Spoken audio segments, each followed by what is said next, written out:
বন্ধুরা, ভেন্ডি সেদ্ধ, ভেন্ডি ভাজা, ভেন্ডি চচ্চড়ি অনেকেই তো খেয়েছো, কিন্তু এরকম করে ভেন্ডি চিংড়ি মাছ আলু দিয়ে ঝোল করবো। আমি কেমন করে করছি দেখো। গরমের দিনে খুব ভালো তরকারি।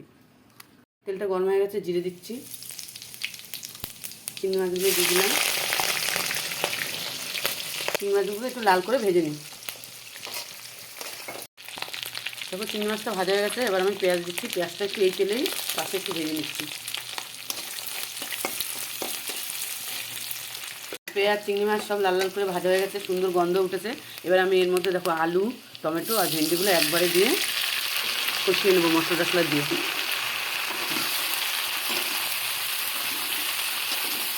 এখানে আছে আদা, কাঁচা লঙ্কা বাটা, আর কিছু লঙ্কার গুঁড়ো, জিরের গুঁড়ো, হলুদ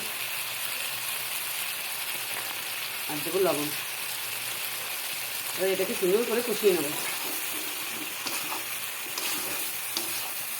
এটাও কষানো হয়ে গেছে, এবার আমি জল দিয়ে দেবো। বেশি জল দেবো না, অল্প দেবো।